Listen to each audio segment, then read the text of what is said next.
Dubois was the architect of the talented 10th, right?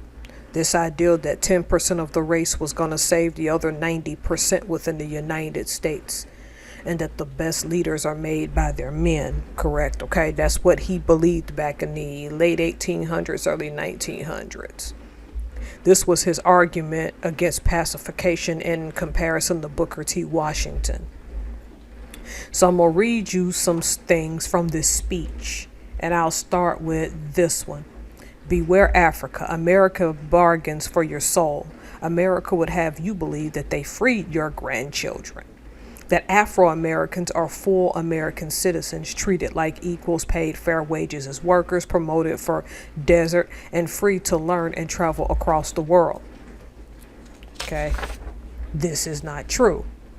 Some are near freedom, some approach equality with whites, some have achieved education, but the price for this has too often been slavery of mind, distortion of truth, and oppression of our own people.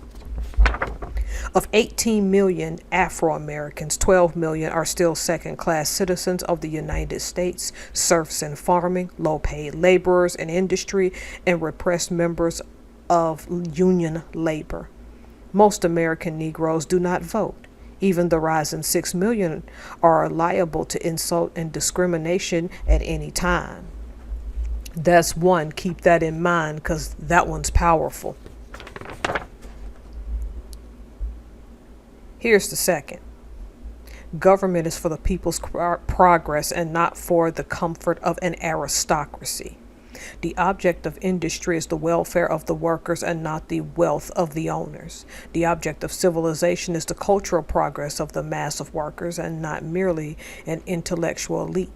And in return for all this, communist lands believe that the cultivation of the mass of people will discover more talent and genius to serve the state than any closed aristocracy ever furnished. This belief, the current history of Soviet Union and China, is proven true each day. Therefore, don't let the West invest when you can avoid it. Don't buy capital from Britain, France, and the United States if you can get it on reasonable terms from the Soviet Union and China. This is not politics. It is common sense. It is learning from experience. It is trusting your friends and watching your enemies. Refuse to be cajoled or change your way of life so as to make a few of your fellows rich at the expense of a mass of workers growing poor and sick and remaining without schools so that a few black men can have automobiles. Let's unpack the first few, okay? Because this is where he is telling the truth. But the price for this has too often been slavery of mind, distortion of truth, and oppression of our own people. Meaning, you got to remember, when Dubois gave this speech, the United States was approaching 100 years of emancipation, and yet Jim Crow had replaced Reconstruction. And in this instance, he could be attacking what we now call the American Civil Rights Movement when he possibly believed that Dubois possibly believed that some Afro-Americans, the few, sold the many out, which is in contrast to the talented 10th. Although you can argue today that some of the talented 10th did serve their own interest at the expense of many. No, a video may or may not have come for that by the time I recorded this. But I don't think he intended the talented 10th to be something where the few don't help the many. And he seems disoriented and very, very unhappy about that. So he's sharing that most black Americans are still treated as second-class citizens and few aren't. And the only thing I disliked is that he didn't give enough context as up to the few until he brought up the few blacks who have automobiles.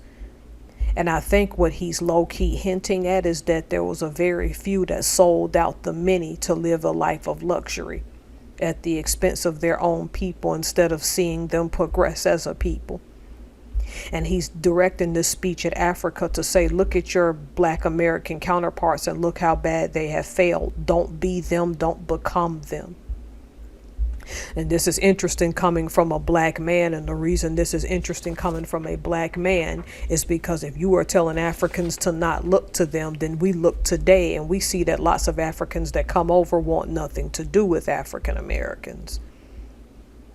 Not to say that Africans were pushed based on what Dubois said, but is Dubois correct?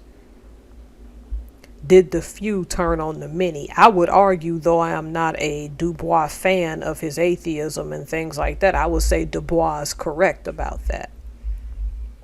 And China at that time was the new rising power that showed that you can help the many, in his opinion, though we look at communism now and we know that it has its flaws, as does capitalism. So here's my question. If Dubois was alive today and lived long enough to make it to the 1980s, up to the end of the 20th century, would he hold the same view of communism that we know now?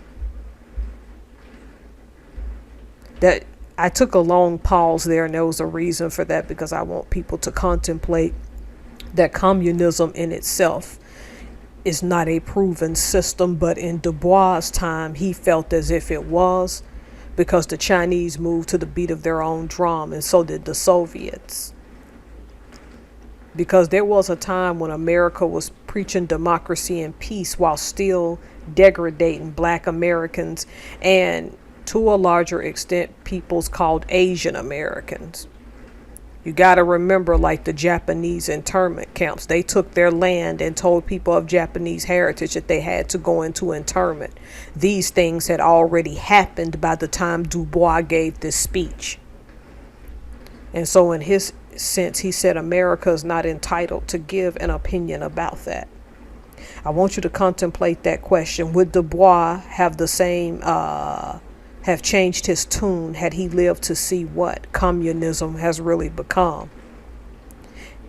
But one thing I can say is that he's attacking the simple-mindedness of African Americans, of the few who benefited at the expense of the many, and how they were being hoodwinked into this capitalism that most of their people don't have any participation in.